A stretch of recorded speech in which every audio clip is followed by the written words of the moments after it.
Welcome to Call Your Hits, a Storm Riders Airsoft podcast.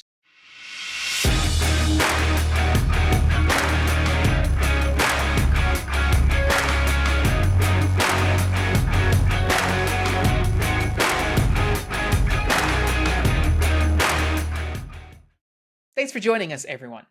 The outdoor season is just about to pick up here in St. John's, Newfoundland, and the very first outdoor game will be at Frontline on May the 4th.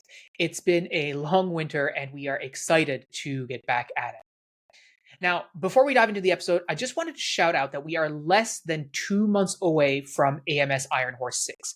Very soon, That's all terrifying. the members of the Storm Riders Foreign Legion, all 25 of us, will be meeting up at Perry, Georgia to get our Plasto Blasto on. It's super, super exciting, and never in a million years did I imagine that we'd have that many people interested in linking up with us, and it's going to be great. Now, we do have 2 full squads, and it's going to make a really memorable experience. But that said, we are also completely full now. So unfortunately, we won't be able to take on any new members unless someone drops out. You can still meet us at Iron Horse, obviously, if you're so inclined, but we don't actually have space on our squads for any additional members, which is not a problem I thought we were ever going to have, but here we are. That's awesome. I love it. All that said, I cannot wait to meet all of you guys in person, shake your hand, have a barbecue, have a beer, and just have a really good time. So I'm looking forward to that. And we'll be talking a bit more about that in this episode and also in future episodes for sure. So on with the show. As I mentioned in our preamble, today, Pat and I are going to talk about our plans for the upcoming season, what's changing, what's staying the same, and what are we really looking to get out of our Airsoft season. So, many of us play Airsoft just for fun, and that's totally cool. Of course, we've been playing for a really long time. And so the idea of just playing for fun is also, tacked on a bunch of other stuff, which is like, what are our goals? What are we trying to achieve? What are the different things that we're trying to do? So I thought today we would give a bit of a glimpse into what we hope this Airsoft season is going to look like for us. This is how Pat overcomplicates thinking about Airsoft. Yeah. Well, and I mean, I think many of us, we think about our kits and all this kind of stuff. And we're talk about that a little bit today. But in our community, especially, I think we have another role, which is the role of game organizer. And with that comes, at least for my experience, I think you would agree, there's some responsibility to make sure that the games that we're organizing and the game modes that we're running are, what's the word? Sensible, that they work. Not completely silly. Yeah, for sure. Yeah, so I mean, first and foremost, we're, I think, both looking forward to the season opener. We're running an operation game, so a larger scale, more involved game, the first weekend of June. Yeah. So Operation Touchdown is what we've called it. Operation Touchdown is going to be on June the 1st. Some sort of reference to a sport. Yes, I can't remember. I think, did they call it hand egg? Is that what it is?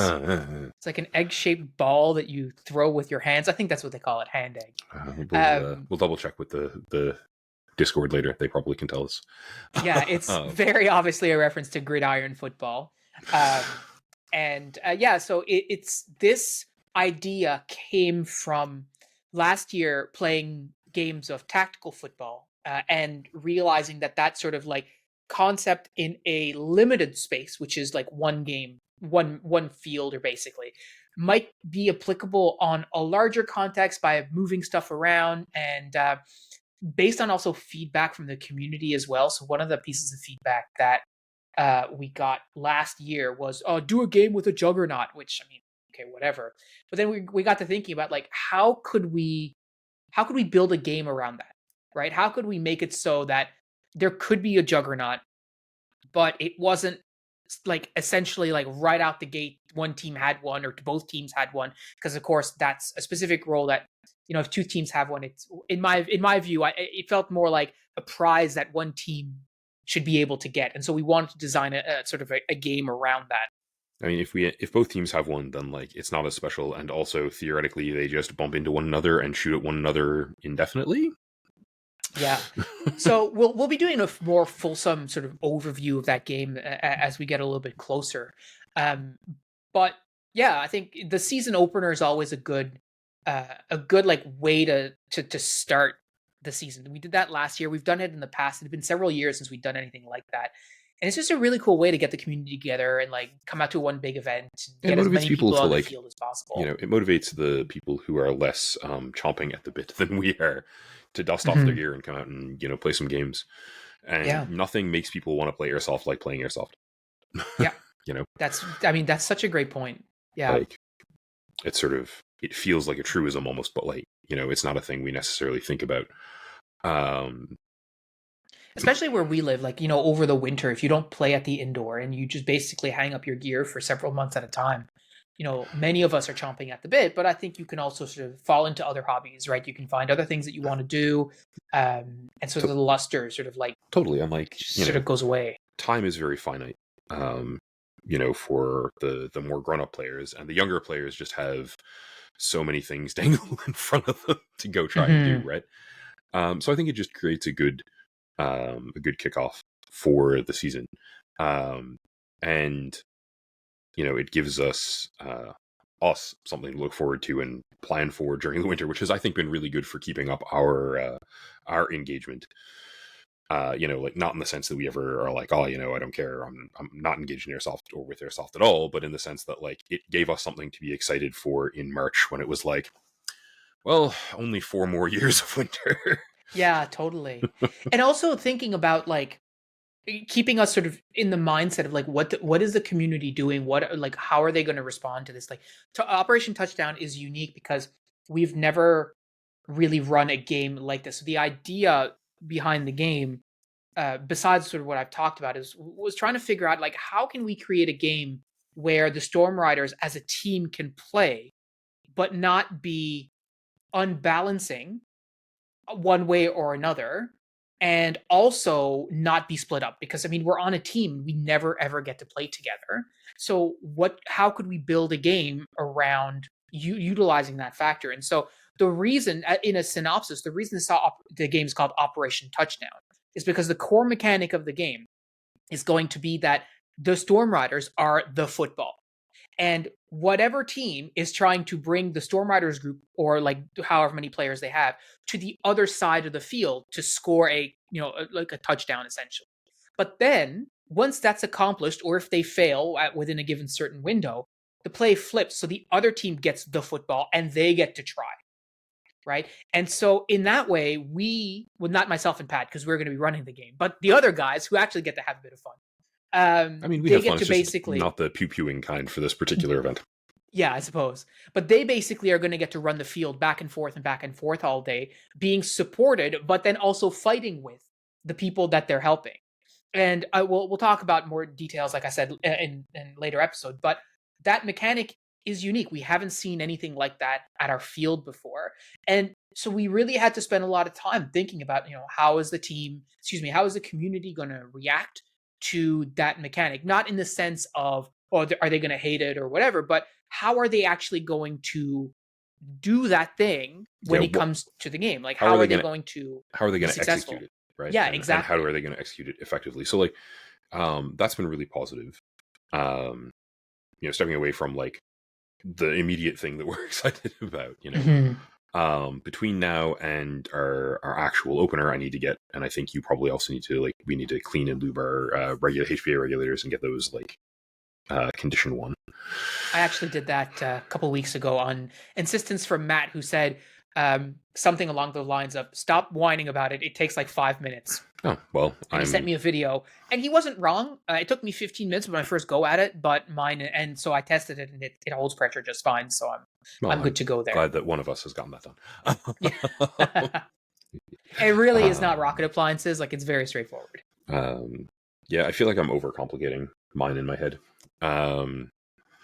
Like, people own them, it gets done. I got to figure it out. That aside, yeah, no, I'm looking forward to, as we've talked about before over the winter, like my biggest goal this season is to, game my primary more and like game the LMG more and get the LMG dialed in. Like, it's roughed in, it's working right, it's doing all the things. Maybe I want to Mhm. tune it a little bit. That's sort of a we'll see how it goes in play kind of thing. But like, I want to play more games with my primary. I spent a lot of last season messing around with the Evo, messing around with the LMG, and so I actually gamed my primary rifle probably less, or primary replica, probably less than I gamed anything else. Which, Hmm. given how effective it is kind of a waste. Yeah, uh, definitely agree. so I want to work on that. I want to work on sort of my cover usage and up my camouflage game a little bit. Just I've been kind of slacking on the camo usage, and my cover usage just has never been as good as it should be. So Hmm. those are my overall, like, where do I want to, what do I want to talk about as having been successful at the end of the season? Game the M27 Yeah, more, get the, get some more camo, try some different options in that regard.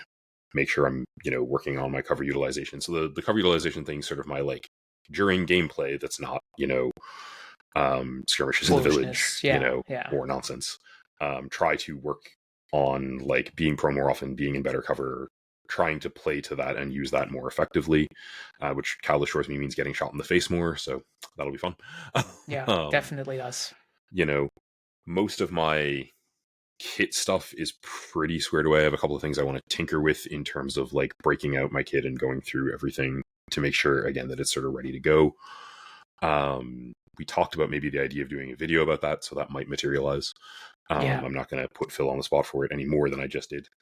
yeah. um, But let's talk about your replicas though, because I think like that's a good starting point. Like for me, I'm not. I may be considering some changes to my replica. Not anything uh, outlandish. I think over the winter I had 3D printed barrel spacers. Chris 3D printed those, and so that was for my outer barrel because one of the pictures I had posted late last season, someone commented that my rifle was.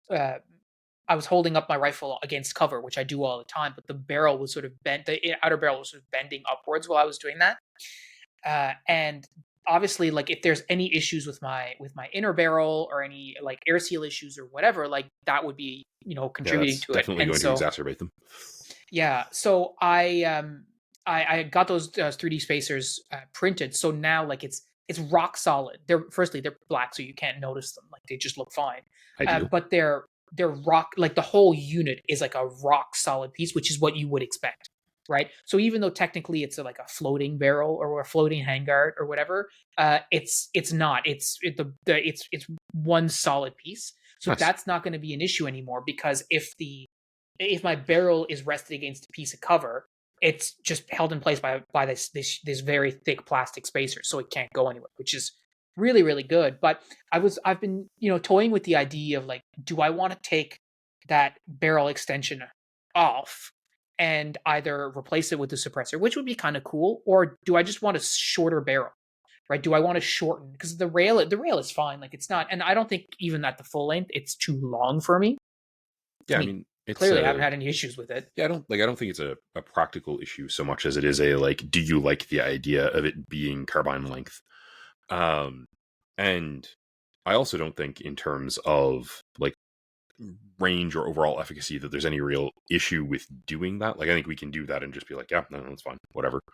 Yeah, and because I Um, think volumetrically, I think the Kythera is volumed for a shorter barrel anyway, if yeah, my memory that I serves. believe that is correct. And, like, my current view is, like, it's not going to degrade it a whole lot. Like, Steph's is super short, and, like, he was running with the Kythera and it was beastly.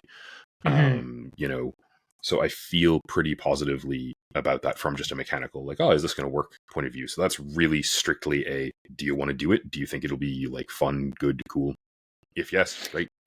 Yeah, so I mean, all that's involved there is really just buying a new barrel, and then I've been using the MR hop up window, like the hop up like rubber with the which is fundamentally basically the same as an R hop. And people said, "Oh, they're different. R hops are better." I'm like, yeah, but I think performance, like in terms of the difficulty of installing an R hop compared to just literally just, oh, I put that on myself, Yeah, they're is they're better, comma, okay, how much? yeah, exactly. So like, so I was thinking, if I did get a shorter barrel, like what odds? What would I need to do? Oh, just install it and that's it, right? Yeah, like, And like that would be the end of it. yeah, So it's not a I've been huge toying with that idea. it's not a huge undertaking at all, right? And like, Mm-hmm. I'm happy to come out and hang out while you do it for the sake of being company. Like I am fully aware you don't need that, just fun. Yeah. Um, yeah, mine is sort of, like I said, I want to tinker with the 249 a little bit. Just a couple of like tweaks I want to make, nothing really substantial. It's largely dialing in like what pressure I want to run it at and that sort of stuff, mostly at this point. Mm-hmm. So the 249 is pretty much like good to go. The M27 should also be good to go, and I don't really see myself making a whole lot of changes to it. In a world where I had more money than I like disposable airsoft related income than I think I'm going to have this year. I have days where like putting a little Dr. Red Dot on the top of the scope sounds appealing, but if I'm going to do that, it pretty much has to be a real steel one because the airsoft ones don't have the adjustability to allow for it to hang out that high and still be useful. But I might not bother. It hasn't been a thing I've been like, oh, I need this. It's just a maybe. You may want to consider getting a quick adjustment ring for your that is 1 to 4. That's totally a thing that I haven't looked into. But need to. Discord folks, hit me up with the one do you use? Because that looked super useful to me on the stuff from the Rate My Replicas video that we did. And I assume they're not expensive. Like, it's not a very big add-on. No, and I'm sure you could even get a 3D print file or something like that for it too. So like that seems like genuinely, like a useful thing to add on. But honestly, the M27 is basically just sort of where I'd like it to be. I have periodic delusional thoughts about buying a 416 body and just like migrating it between the two, whether I want a longer or shorter gun, but I know that's not actually a sensible idea. No. I mean, just like your idea of trying to buy a Chris Vector, like, bro, like, when would you ever use it? I mean, like, again, especially considering one of your goals is use the M27 more. Totally. I mean, the problem with that is that the Chris Vector is in the room behind me because someone asked me to sell it for them. And that, like, does not help the will save. Neither does the price they offered to let me buy it at. You could always do the airsoft thing, which is buy it with, it's like, I'm gonna resell it, and then just never do. So there's that. Yeah, see, I know how that goes, so I'm trying not to do that. Yeah.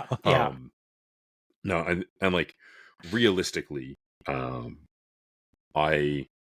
think it's super cool.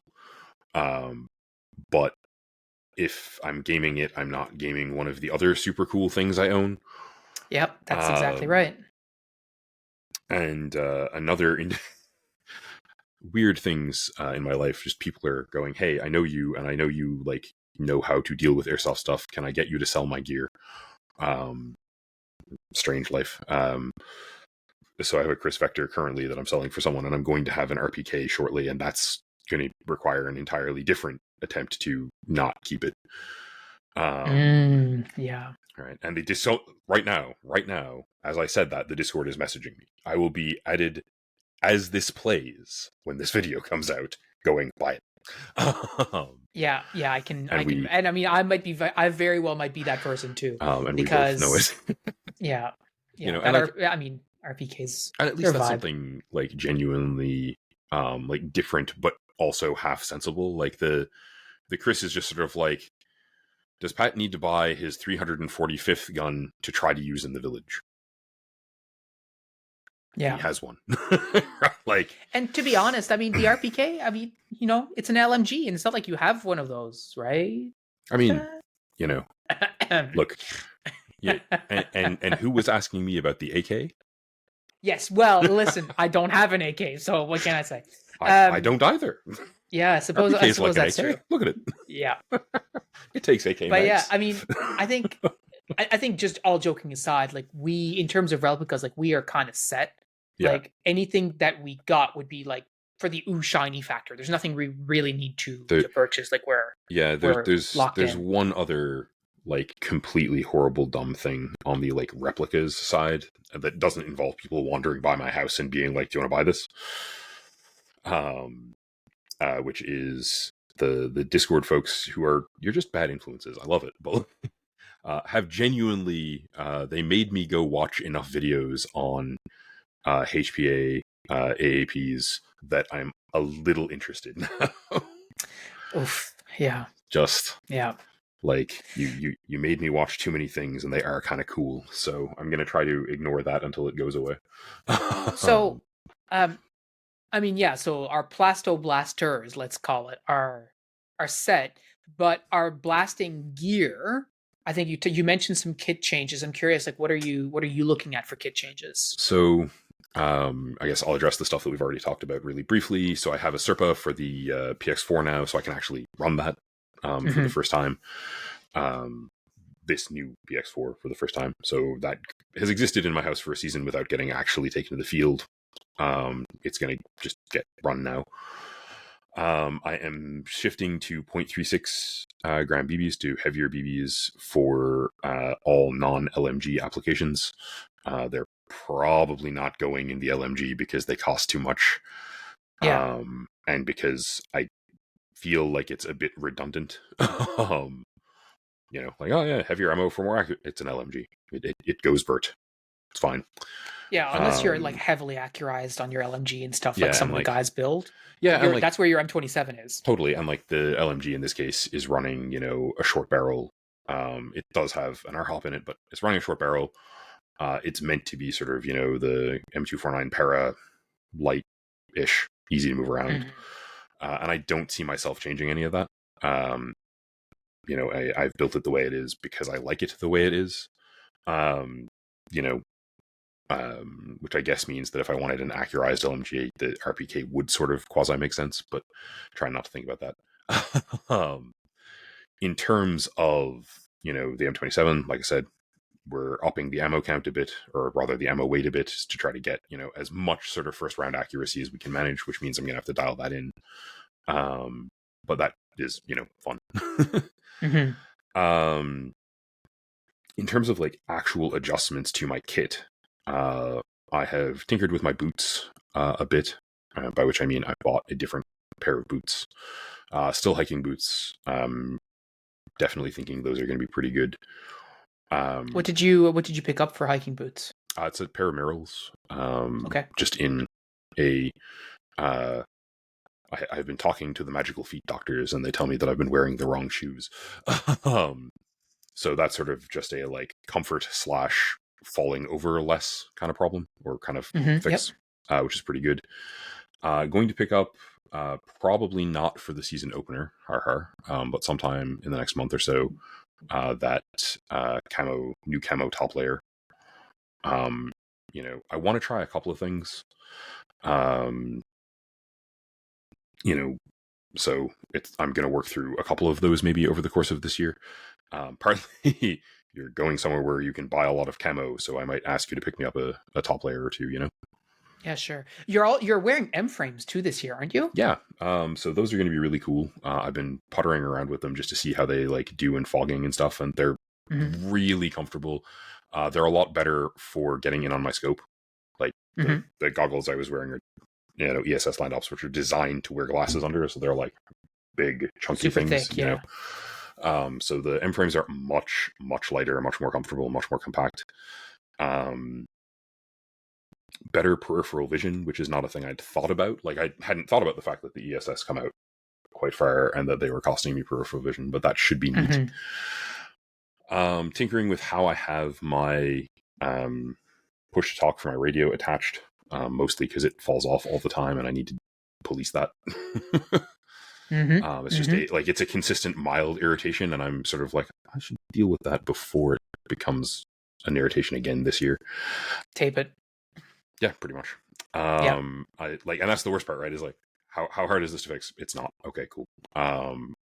You know, um, so M frames are a big deal, I think, or hopefully are going to be a big deal. They definitely feel like a big improvement. Also, um, feeling really positive about switching over to a slightly lighter, slightly better quality dump pouch. Hmm. The one that I've been using is like your very cheap, came with the Cyraz Cordura one. Yep. And I've recently gotten a Tasmanian Tiger, I think, one. Okay. So it's not like I think, quite as nice as the mesh one that you're running, but it's definitely lighter and made of a bit better like quality material. Hmm. So I'm hoping that'll be helpful. Just in terms of like, oh yeah, and I'm thinking I might adjust where it is. I haven't tried that yet. I haven't played with that yet, but I may adjust it so that it's not as center of my back. Yeah, I like having mine at like the 7 o'clock position, basically, like reference, like 12 o'clock being the front of me, right? So like 7 o'clock, it's not right in the front, it's just a little bit off the back, so I can very easily put stuff in there Yep, with my offhand and because like doing that, I'd put it yeah. basically behind the two mag pouches that I run on that side of the belt. So like that Hmm. sounds sensible. And as Um, long as it's in my for my money, like as long as it's behind you and it's not like interfering with your sides, like it's not this thing poking out the side. Um, like I think they're fine. I know like I used to not not care about mag like dump pouches or anything like that for years and years and years. I was very much like they're useless, like you put stuff in there but like you could just drop it on the deck and all this kind of stuff, and that was fine when we were using like $5 plastic mags. But now that the mags that we're using are quite expensive, the PTS mags and stuff, like I don't really want to drop them in the swamp if I can avoid it. yeah, and like Even though they're cleanable and stuff, like I would rather just not have to deal with that. yeah, it's a the other thing, and I mean we've talked about this relatively recently, but like I do a lot less tack reloads than I used to. Like just Yeah, same. and that means that I have time to tuck them into a dump pouch. Whereas, and I mean, like if I'm doing a tack reload in the middle of it, I will just drop the mag. I don't care. I'll come back for it later. You Yeah, know. But more often than not, I have the time to tuck it. So having yeah, the better dump pouch is helpful to me there. yeah. I think Um, I can count on one hand the number of times I had to reload last year in a situation where it's like time is money. yeah, Like you always, like almost always, you have like a couple extra seconds. And I mean, if you practice it and stuff, you're probably faster than the other guy too. So yeah. like, It's not a hugely time yeah, intensive thing. Um, so the majority of it's like little quality of life stuff other than the camo. The camo I think is big quality of life stuff. definitely agree. Yeah, And like I also think the camo is big fashion soft points. I mean, I think it'll look yes. better. Yeah. I think you should look at getting some sort of like scrim or net or something to break out your outline. I think like a sniper, like not a ghillie for sure, but like Get some a sort big of like like beekeeper's hat. thing to, yes, like or like Oh, a oh, just like something to drape off of like your boonie or whatever. I think would be I, um I was gonna grab a big silly hat, but he's not quite close enough. but um, like I think that's something you should toy with because like you're right, camo makes a difference, and I think that especially not like when you're playing just junk village games or whatever, but like when you're playing in the woods, for example, the wood game, like attacking from Black Hawk to D-Day. Those of you who've never played here, you might not know what we're talking about. It's okay. Just imagine a wooded it's a area. Like I linear think game through the woods. yeah, like there's opportunity, especially where you've talked yourself about how your cover utilization leaves a little bit to be desired, and you are a big target. Like there's if you can make yourself look like a tree, or I already look at like a least tree. people. Well, I mean, yes, and people already think you're an ent, so like, why not take the Yeah, extra step? lean But into I it. do think. I I'll do dye think my beard there's green. It'll a be good. yeah, I think there's a benefit there for sure. And I mean, what odds? Like if it doesn't work, like you could make it with scrap fabric and stuff. Johnny, I'm sure would give you a hand. Oh yeah, totally. And if it doesn't work, it doesn't work, Yeah, right? and I mean, like I use, like I often wear a boonie, Yeah, so that's a good basic, starting point for it. yeah. No, and I think you're spot on. Like I think that's the big piece for me this year in terms of like Hmm. poking at stuff is getting some more camo, finding some more camo that I find like comfortable, usable at our field, and then working on just being less of an easy target to pick out. Because like my efficacy in like the road game, the village game, the like personal skills game, I think is pretty decent. Hmm. And my efficacy in the move up through cover and take pot shots at people who are hiding game isn't. And I think genuinely that the M frames are going to help just because they make the utilization of the optic and stuff better. But I think there's a better at spotting people and taking them out piece, and there's a better at not getting spotted and taken out piece, and I need to work on both of those. Like we need Yeah. to, or really, I need to come to you, and we need to paint my gun, in a similar kind of like function.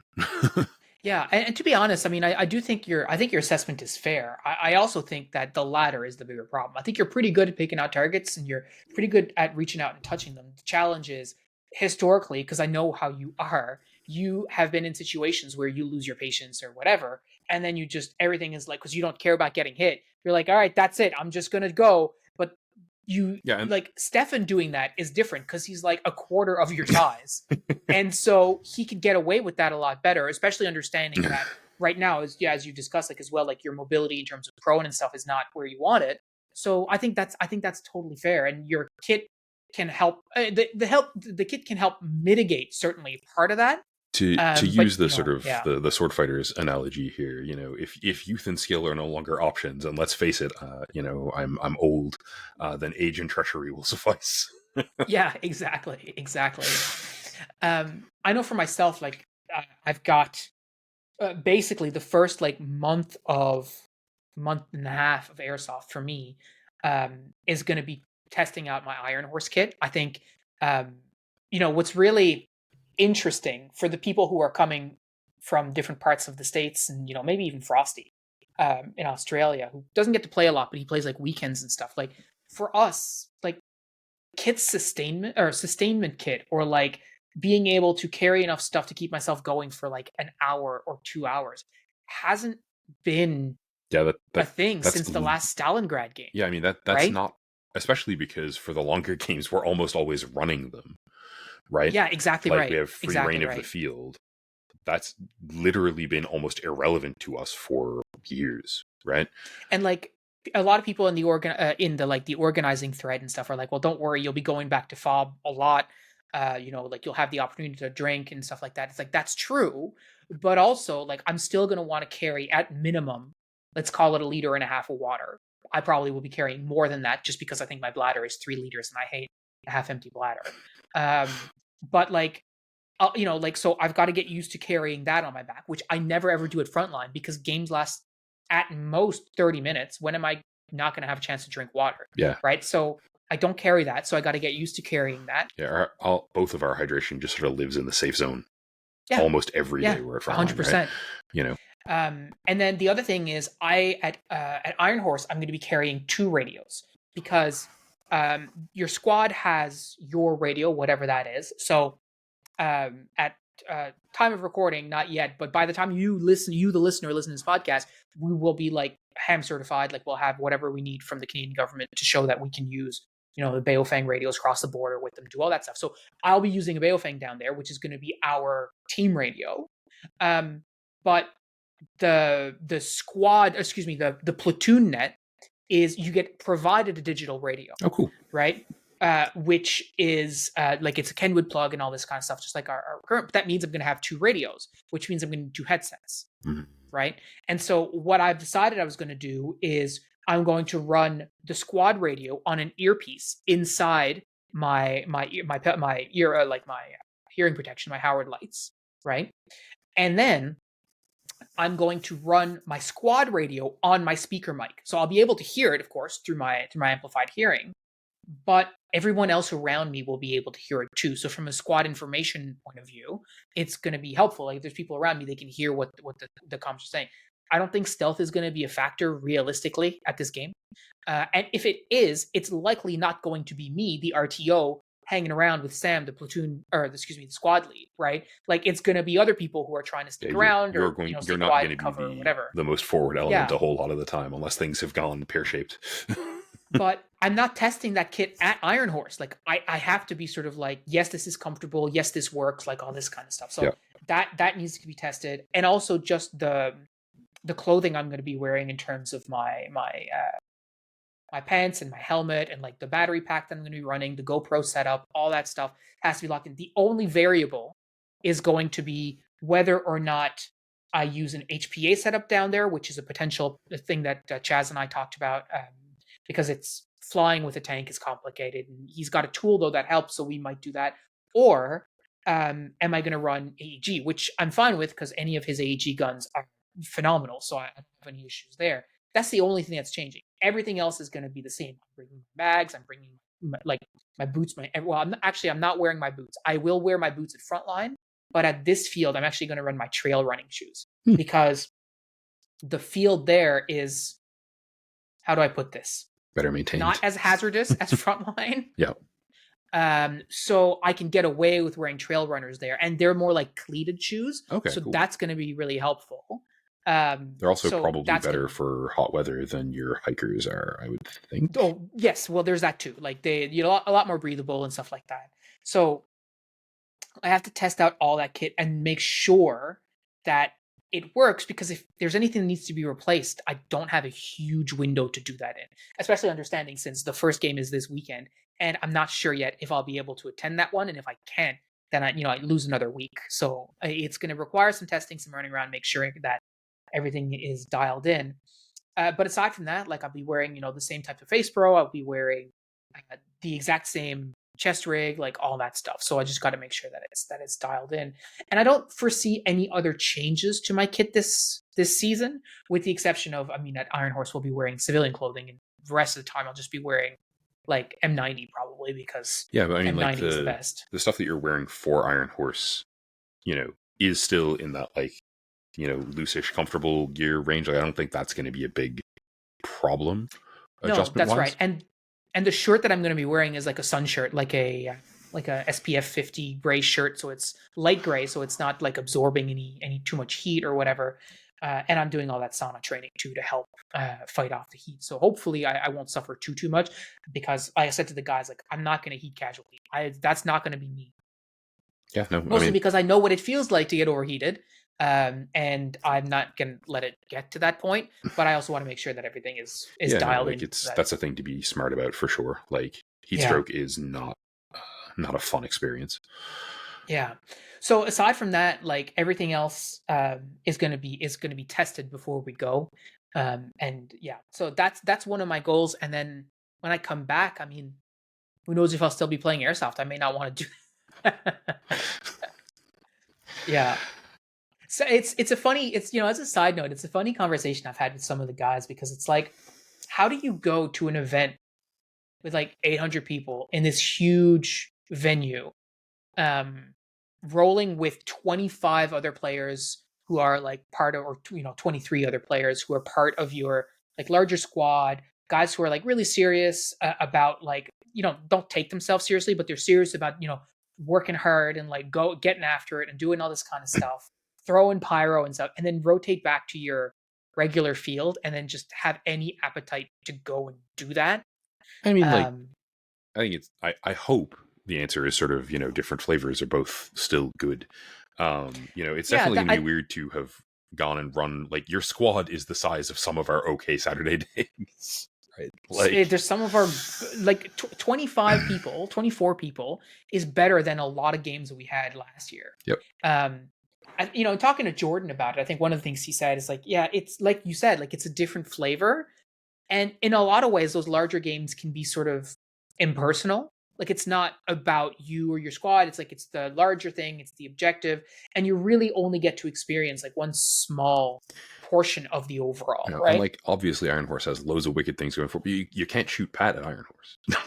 Well, that's the other thing. It's like, and he was mentioning this to me too. It's like, yes, you go, but like the people who you play with, like whether you play with them or against them, like you typically you get, the people in your community, and like you enjoy at least being in their vicinity. There's none of that. So like if you get shot at Iron Horse and you get blasted like if I get shot right in the schnoz by someone and it really friggin' hurts, if that happens here in town, well, it's a different conversation. It's like, oh my God, man, are you okay? Like I didn't mean to, it's the only thing I could see, whatever. Like there, it's like nobody cares.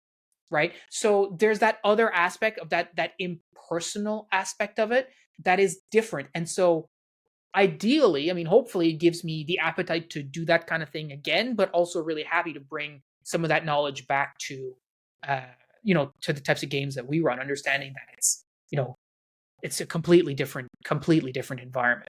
Definitely, and like, best case, it's positive in every way, right? That's the outcome we want. Oh, for sure. Yeah, there's no question. Yeah, so it's going to be really interesting. And so the kit changes.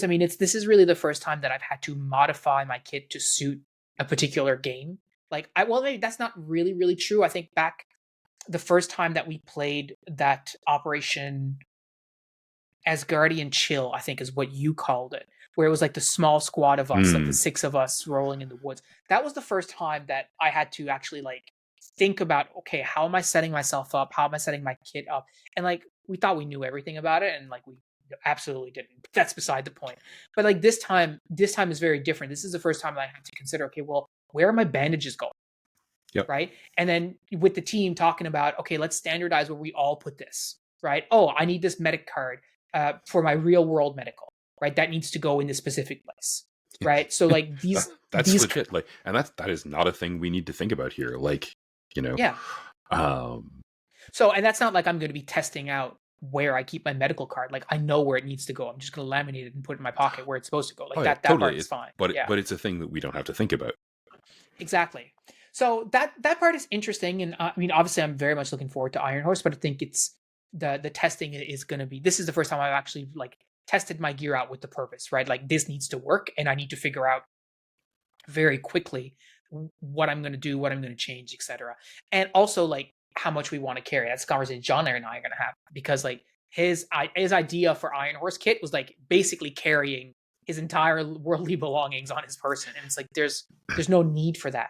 Yep. Like you get to carry 7 mags, so 6+1 in the gun, and like that's really, you don't need to be carrying ammo. You don't need to be carrying like an MRE or a portable bidet or everything else that he had planned And to like, carry I around. think, the part of that there is, like John really is super into the experience of, as we've talked about in previous episodes, like trying to put on the heaviest, worst World War II kit and do like a 10K hike in it just to see how much it's awful.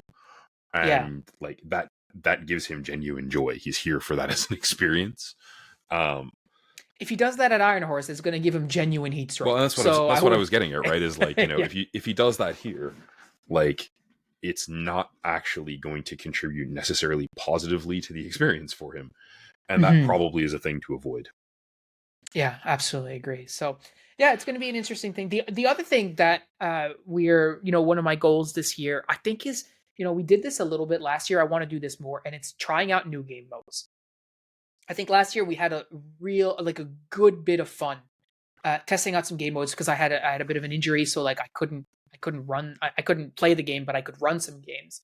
And I think we had a good bit of fun. Some of it was silly and didn't really work. Some of it was less silly and worked rather well. It And made me a yeah, huge believer in just like trying new stuff. Just what can we try? All right, cool, let's do that. yeah, Um, in throw it at the wall and see what sticks as an approach to trying new things for play. Uh, largely because it just was super fun. yeah. We got way more hits than misses, and it was sort of a like, I think genuinely for me it was a very, I think I've been too skeptical about like uh how easy it is to find a fun new game mode. And I need, Mhm. I don't so much need to rethink that at this point because I'm like, yeah, well, let's try new stuff. Um, Yeah, and I think too, like also the interest level of like wanting to try new game modes because that's the other thing too. Like you can't just pitch a game; like people have to want to play it, yep. right? And people were very willing to just give it a shot, even if it wasn't perfect, and then also give a bit of feedback around like, yeah, that worked, or that didn't work. So I remember that like Chiron game that we played. You know what? Like conceptually it worked, but in practice didn't really work out the way that we wanted it to.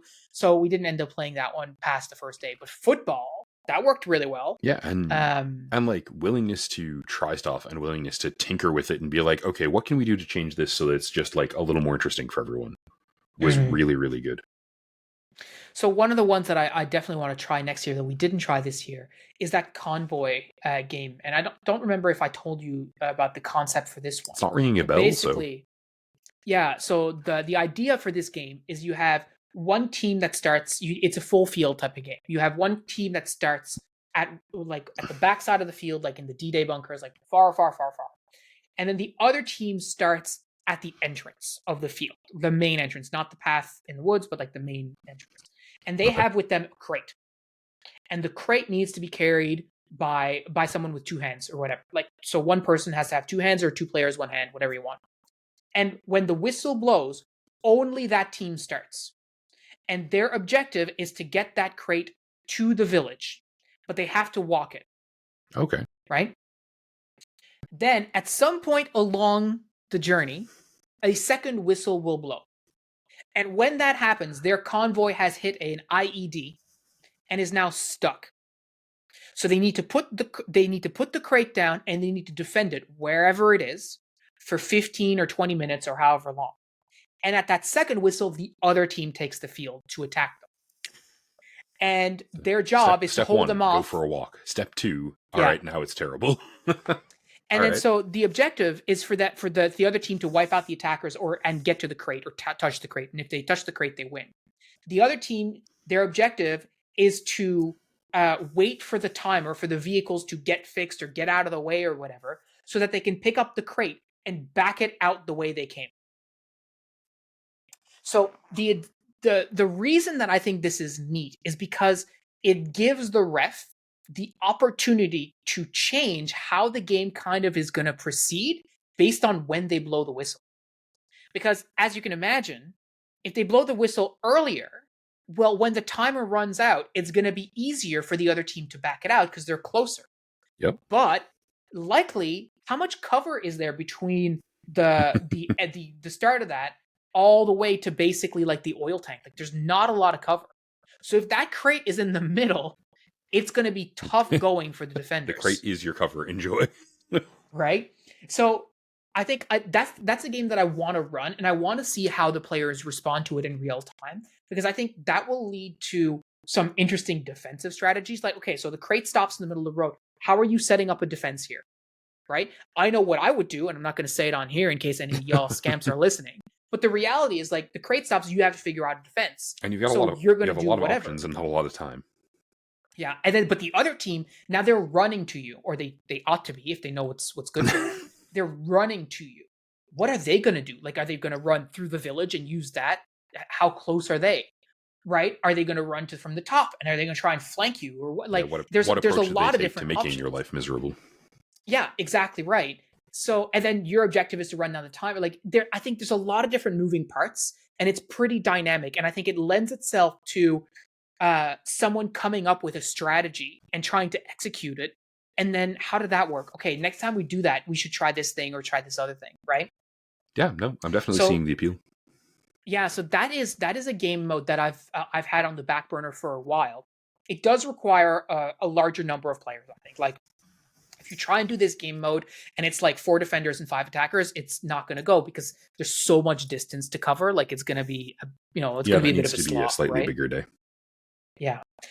But so that's one of the changes I'm hoping to, and it's not really a change. I mean, it's sort of like continuing on some of the trends from last year around trying new games and trying to shake things up a bit. But and if you're listening to this and it sounds like it's something you could modify at your field, yeah, please go ahead and steal it. Like, I don't care. Like, I'm putting it out there for people and like tell us how it went too, right? Use. Yeah, for sure. So we're going to be doing that for sure. And then last year we played. Were you there when we played Mr. President? Do you remember that one? I don't know. I think I remember like a bunch of variations on sort of one team is patrolling around being sort of like goons stuff. Yeah. And I feel like it was one of those, but I don't remember which specifically. Yeah, so this was one that I had pilfed from the Stag Ops game that Jordan had talked to me about. But basically, like, you have the CEO, president, whatever, and he's visiting the site. And so the goons have to protect him while the other team is trying to sneak up and like ambush and try and like capture him or kill him or whatever. And that worked out really, that was very, very interesting. Because what ended up happening is, like, I can't remember, like, I was walking around the field and it was their job to protect me, but also I'm the boss, so you have to let me do my thing. And so I was just like observing. I told them, like, hey, I need to go relieve myself. And so they just leave me alone, giving the other team the opportunity to try and snag me, like all this kind of stuff. And that was an opportunity for just like creative, like emergent gameplay, letting them sort of do their thing.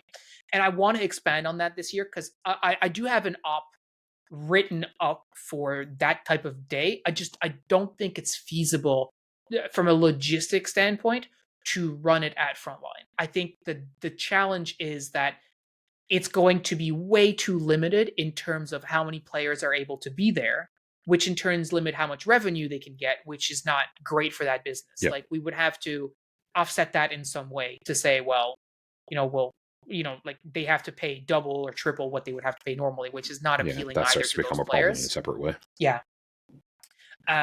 But so that's I think something for us to expand on this year. I think we really want to.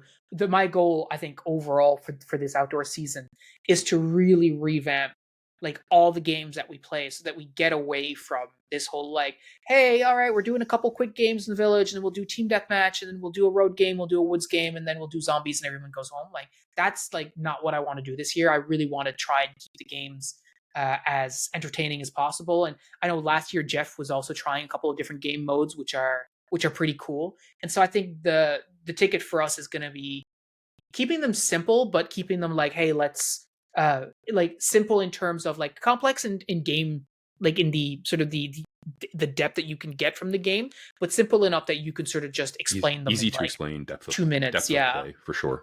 exactly. That makes sense to me. Like, Yeah, so that's I think that's what we're looking at for this year. It's going to be, hopefully the weather is good. I mean, we don't last year the weather was not too bad, so yeah, no, hopefully we have a last year was similar okay. Hopefully the weather sort of gods are season. If kind. I can get up to like 12 games this year, I'd be pretty happy. I don't know if I did that many last year. It seems like a good goal number for both of us. Like, yeah, and it's it's a couple per month, right? Realistically, like between now and last year, the last game was the end of November, I think. Yep. So really, if you think about May, June, July, September, October, November, that's 6 months. So it's 2 games a month. Like it's not. no, I don't think that's asking too much. that's manageable. But we'll see how my body reacts to all the running training I got to do and everything else, and if I get injured and whatnot. But you can't really factor that in. Totally. Any more than like, my health is in a better place right now than it was last summer. Hopefully it stays that way. Yeah, exactly right. Well, guys, hopefully that is you found this entertaining. A bit of a rambling conversation about sort of where we're at this year for this new outdoor season. Obviously, super excited as the season starts. We start to get footage. Obviously, you can expect to see some videos coming out of that as well around like the kinds of games, and hopefully we'll be able to come back to you with some ideas of like what worked for these game modes that you can maybe apply in your locals as well. So look forward to that. Thanks for tuning in, everybody, and hope you've enjoyed the chat. Yeah, take care, everyone. Have a great week. Cheers, guys.